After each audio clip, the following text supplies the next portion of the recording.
there. It's a little radio frequency RF charge that is picked up by your radio. And you notice you can't tune it out. That means it's broadband, which means that this transmission is a very wide-banded transmission, and it covers a big area as far as the band is concerned on your dial, your frequency band. Now, if you were to take a 1,000 little spark plugs, and deliberately, you see, take thousands of little spark plugs, very closely spaced, and you were to spark those spark plugs in close unison, one after the other, you would produce a sound that was something like this. It would go on the air. Now, if that thing were just to go steadily that way, and it would contain no intelligence, do you agree? It would be just a single solitary note. Now, what if you were to turn the power off and on at regular intervals so that it would go like this? In other words, you would have sent the letter K. Is the letter K. So by that point, you are now interrupting the frequency, let's say the generation of RF current. You would have interrupted it. That's called ICW, or intermittent continuous wave. So that at that point, you see, you're actually transmitting information. Okay, that's what the early shipboard transmissions consisted of. For example, the Titanic was equipped with that kind of equipment, and one of the earliest ships to be equipped with this. Many ships were sailing about the time of 1906 onward, roughly, 1903 roughly onward, that carried this type of equipment. And generally, many of them didn't carry transmitting equipment, but only receiving equipment. Now, what kind of receiving equipment did they have? That's fascinating. They had a thing called a coherer. It was C-O-H-E-H-E-R, coherer, like to cohere to something. Adhere is not the same as cohere. Okay, so they had tiny carbon granules that were contained in a tube that when it picked up this frequency, when your great big tuning circuits would pick it up, they would cause these granules to actually cohere to one another, at which point this would cause a signal. I'm very definitely simplifying it for you, but it would cause the sound to appear in these earphones that would almost exactly correspond with the sound that was being transmitted. So it would go in the earphones. Now, this was a very ineffectual, it was a very insensitive system, but effective for short ranges. So a ship only a few miles off the coast, for example, could hear a spark gap transmitter that was broadcasting and hear it very clearly. You could send out an SOS or send out messages or repeat weather information. Generally, all the stations in those days were operated by the Navy or the War Department. They were not really privately operated for experimental reasons. There were experimental stations, but the ones that the ships listened to were the Marine, naval weather reports, very, very primitive at first. Well, then later on, they began to develop a system of crystal receiving. Now, the crystal was actually a diode detector. It was in a sense the forerunner to what could be called today's solid state. The crystal was really actually solid state. It was a galena crystal. Galena, G-A-L-E-N-A. And by the way, I'll give you a brass figurine with bronze oak leaf palm. What president was born in the town that was named after that ore? And why was that town named after that ore? Well, because they mined it in that area. What president? And he died in that town. Now, see, this is our bicentennial, and we're asking you things about your own country. What was the president? But we'll pass on. What state was it then? Galena. You know it's Galena. So what state is the town of Galena in? You don't know. Well, the town is still there. I can't understand why nobody seems to know anything anymore. Has there been a strange poisonous gas that one of the foreign competitors of the United States has put a gas in the air that erased erased the minds of everybody? Now, all right. Now, I'm not going to continue on with this. This is just a basic. I had to make mention of the fact that this man who invented this system, Dr. Alexanderson, died recently, and nobody, I mentioned him. I'm sure that Johnny Carson didn't mention him, although without him there would have been no Carson. But, that's always the way it is. But, nevertheless, no, he probably would mention, though, if William Morris died, major agent or something, that would be important. But the guy that created the whole thing, forget it. However, he then took, with these crystals, you see, the crystal receiver, as used on shipboard, became very complex. Most people think of a crystal must have been a simple receiver, because they think of a crystal set as a simple little thing you buy down here on 6th Avenue for $3.98.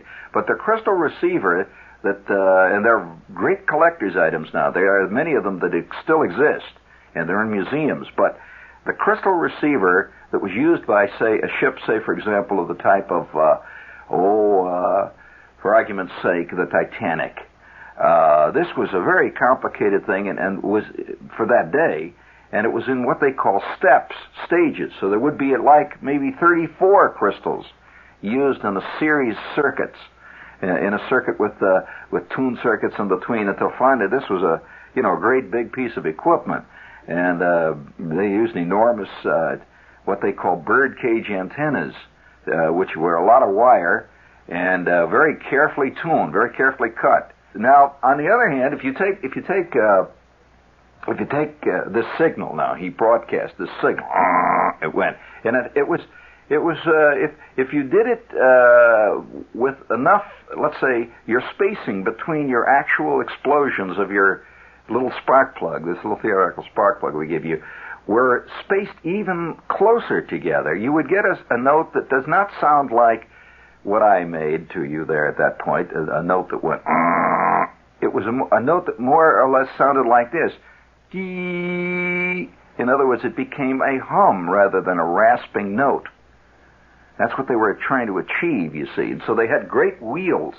This was called the rotary spark gap. A great wheel was like a big round, almost like if you can imagine a Ferris wheel, an electrical Ferris wheel that had a great round commutating, sliding connector that revolved at rapid speed through a whole series of spark gaps. So to watch a spark gap transmitter operator, I've seen a few of them in museums, like there's one that works in the Museum of Science and Industry in Chicago. It's fantastic to watch because it looks like some wild piece of fireworks. Because it's a spark gap, you see. It roars around. And the faster you make that thing go, the higher pitched the note is, of course. And if you could get a very steady source of power on that rotating wheel, it becomes a very solid note. In other words, it does not vary. It doesn't go ee, it goes ee, and sounds great. So at that point, they would put a great key in it. You know that you can still buy those keys on the collector's market, a tremendous key. And these guys would key this thing, and as they keyed it, they'd get enormous flashes even as they keyed of great spark discharges. And so the guy is keying this thing away, and at the same time it's being heard on this coherer receiver somewhere. Earphones, of course. So Dr. Alexanderson decided it would be very interesting if you were, instead of keying this thing, if some way you could find a way to superimpose the human voice on this sound. Well, how he did it was interesting. He did it by modulating, in a sense, but by varying, would be better to say it to people who know what the word modulation means in connection with electronics. But he varied the power, in other words, the actual battery power on the spark gap in accordance with the human speech. The way he did it was by taking a carbon microphone and running the power through this carbon microphone. So as you talk, the resistance of the microphone varied, and so on down the line, till finally what you got was the sound like this, roughly. it didn't sound like the radio that you're listening to now. Remember that he's modulating this raw note. So it would sound something like this. 1, 2, 3, 4, hello, test, 1, 2, 3, 4. Roughly like that. But that in itself was devastatingly revolutionary. Because up to this point, the human voice had never been heard further than the human voice could talk perhaps on the telephone. The telephone still, it did exist then. But to sit out at sea somewhere and have no wires connecting and suddenly hear this voice talking was incredible. Now, do you know that then he was fascinated by this. You know, he actually made it work. And the reason that he went on to patent all kinds of things, but then he went on and was one of the very first guys to ever send a picture via, you might say television. They didn't call it that in those days. They called it radio vision, by the way, in the early days. Radio vision was the name that it was called. It was meant that you were sending a picture by radio, and it was a little tiny picture that he sent. And they used the spark system well, it wasn't really the spark system, but a big rotating wheel with a photoelectric cell. And we can go into all that, and that gets complicated. But television is not as early as you think. Most people would be astounded to know that television experiments were going on, and successful ones. I mean, they were actually sending a picture about the time of World War I. So television is not, it's not this whole big deal. What really is new about television, of course, is the fact that TV, by the technology of World War II, it enabled manufacturers to bring it out on a commercial basis. Prior to that, it had been a laboratory tool, and highly expensive, tremendous expense, and very involved. But nevertheless, one of the first guys that was involved in radio was. See, there used to be a guy called an inventor. In other words, there was an actual profession called inventor. Today now, it's engineer, and it's development engineer. So every guy that works on a plant somewhere who's working away at some very esoteric refinement of, let's say, transistorized can openers, he adds a new little change to it. That's about the extent of inventing today. But see, an inventor in the early days, everybody, it didn't take much really. Well, it took a lot, I suppose, by the standards of the day, to understand all the theories of the day. So an inventor could invent motion pictures. He could invent telephone. Now we're talking about Edison. He could invent the electric light. In other words, he didn't see himself as a specialist. He was an inventor. Well, now, one of the most famous of all the inventors, who invented, actually, let's put it this way, refined, because invention is a strong word. Who invented the thing we call today FM? And by the way, his FM, most people just say FM. Well, it's frequency modulation. As opposed to what you're listening to now, which is AM, or amplitude modulation, which means that you hear me because my voice is varying the amplitude of the signal you hear, which means the actual thickness of the signal, the depth of it. Whereas FM varies the frequency of the signal you hear, not the amplitude. That is, if it's well tuned. You may get a bit of both, in which case you're liable to get a ticket. However, the invention of the FM was made by whom? That is correct, Major Armstrong. And don't put a quota on it. He was a major. That was not just a nickname, like you call old Sarge. He was a major. Major in what? That confuses you. We'll better drop that. All right, it was Major Armstrong. What else did he play a key role in developing? Aha, that's a little more esoteric. Well, in fact, you're listening to a device now that Major Armstrong was a key developer of, the superheterodyne receiver. Now, what was superheterodyne? Well, that's way beyond the scope of tonight's chorus, gang. But if you want to know about the beginning of that thing that you're listening out there, too, it began in 1906, effectively. That is, the voice transmissions that began to... Now, what revolutionized it to the point where it actually sounded like a voice?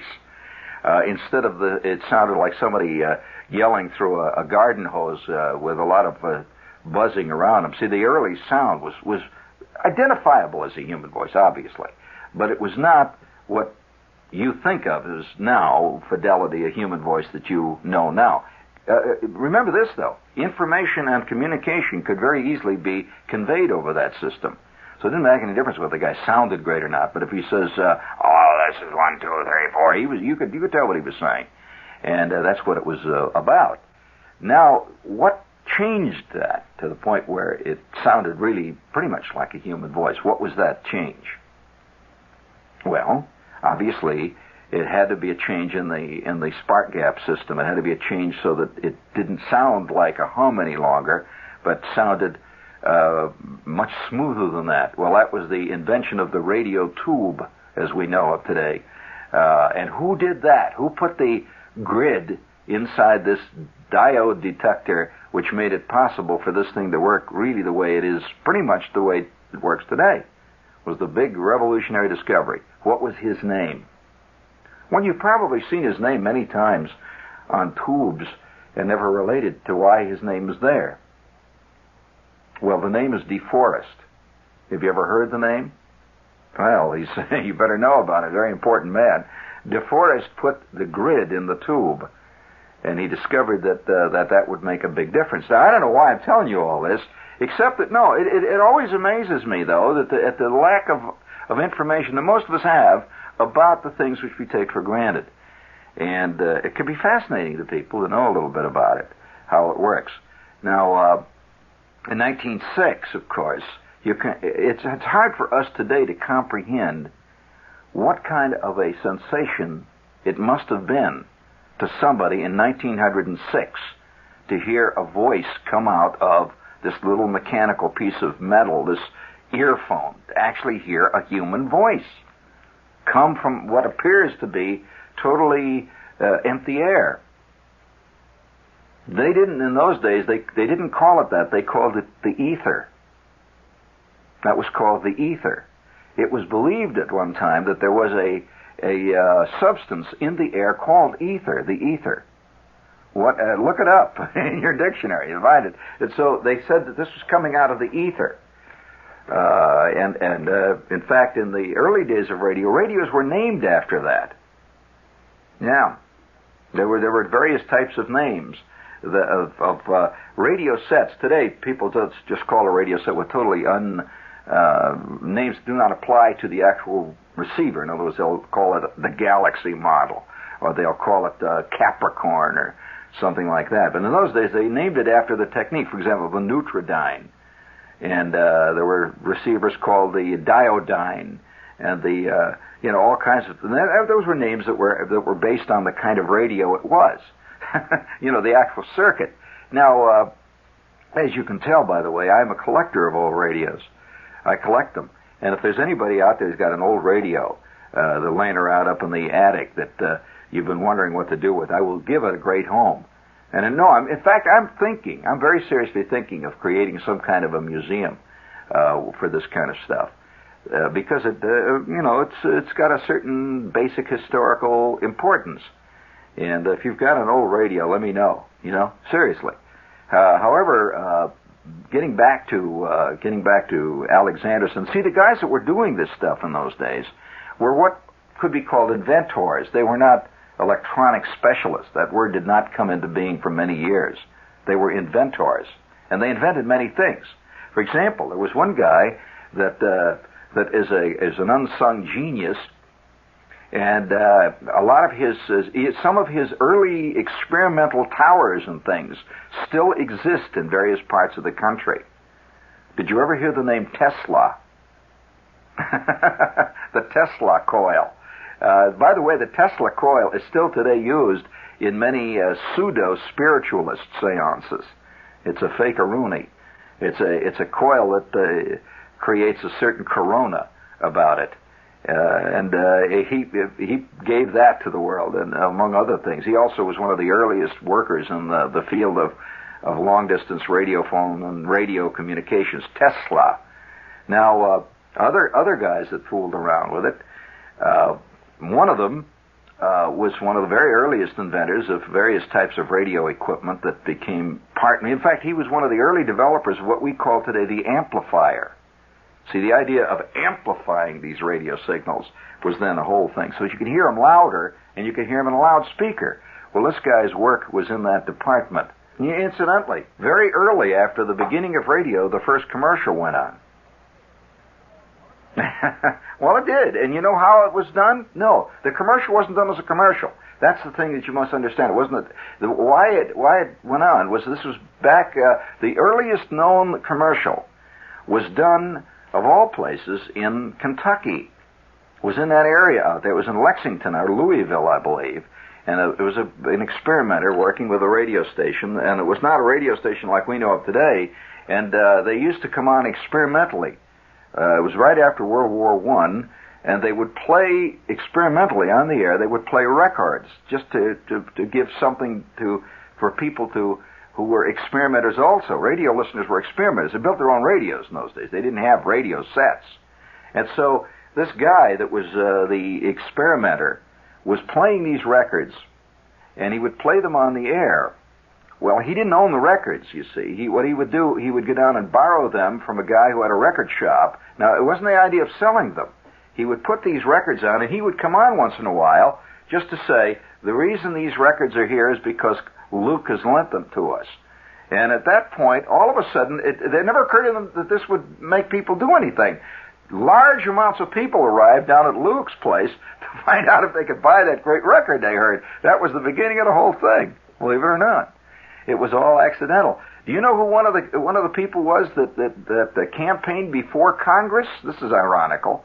Before Congress for the legal prevention of commercials. In fact, he gave a famous speech in which he said if you put commercials on radio, it's going to destroy the whole idea of radio. You'll never guess who it was. Before Congress. This was, Sarnoff, correct.